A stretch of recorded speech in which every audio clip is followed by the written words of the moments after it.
50 years ago, a young couple hosted guests.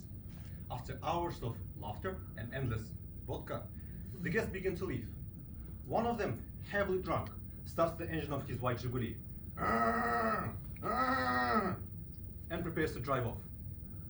He reversed out of the yard and boom! He felt the car hit something like a big rock, but he kept pulling back. When the car left the yard, red line followed him, and sudden scream of the woman, "My daughter!" A little girl had been playing under the car, 2 years old, and it wasn't a rock, it was her head. Woman picked her up, ready to cry and mourn, but she heard someone angrily saying, "Why didn't you watch her? It's all your fault!" She couldn't cry. She couldn't scream. She just held her daughter with a smashed hand. This story happened with my grandma when she was 30. But time is so strange.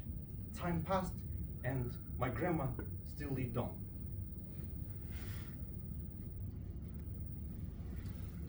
Makosh, Granny, the pies and pirashki are ready. Come eat while they're still hot.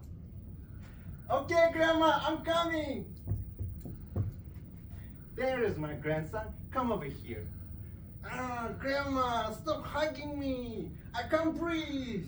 Go hug my sister instead. Stop it.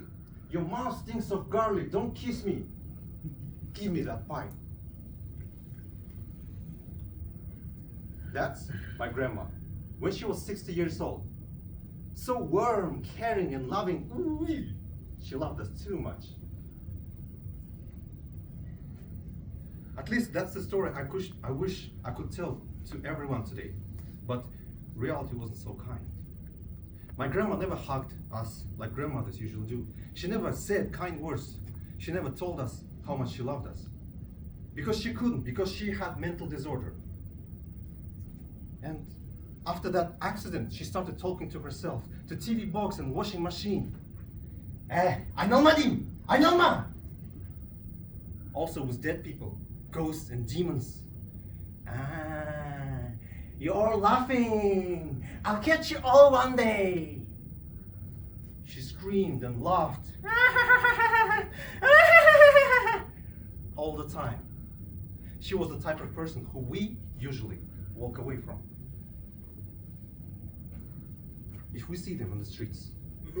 Sometimes things got worse, especially at night. I remember waking up to her screams like if someone was killing her, and me rushing to her room and yelling, "Shut up! Be quiet! The neighbors are complaining! Please, we can't sleep." It didn't work, and I struggled to understand her, but my father had lived through it far longer. One day he called me over and told me a story. Makosh, Balam, 4 years ago, I was playing rock, paper, scissors with friends in the classroom. You know, rock, paper, scissors. Oh, Shaldan. Then suddenly we all stopped because someone shouted to the whole class, "Hey, look at that!"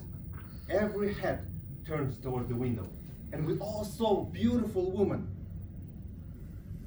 But she was half naked, covered only by a bedsheet and shouting, cursing words. My classmates burst into laughter. Everyone except me, because I recognized my mother.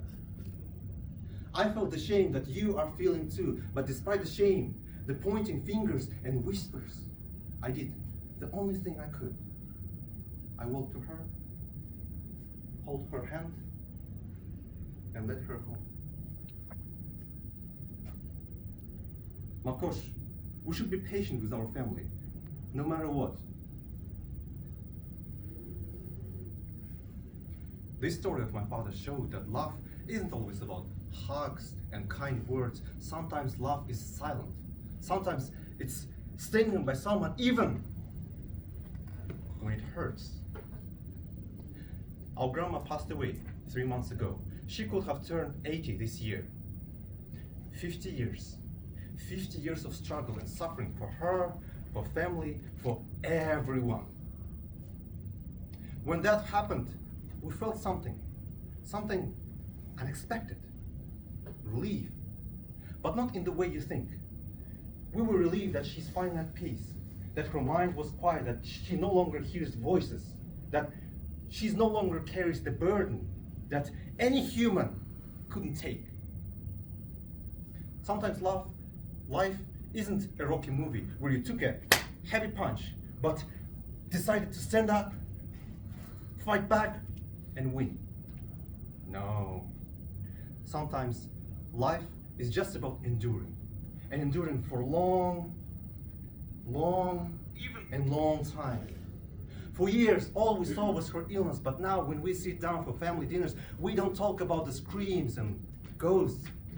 We talk about her, about the strength it took her to endure, about the fire in her eyes before life tried to break her, about how, given the circumstances, she was still our grandmother, and how, even in suffering, the love existed.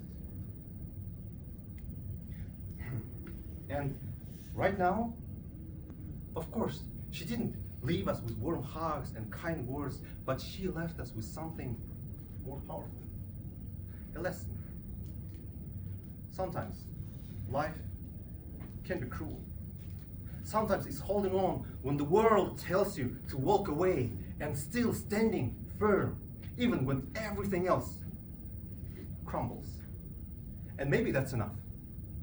Maybe that's more than enough.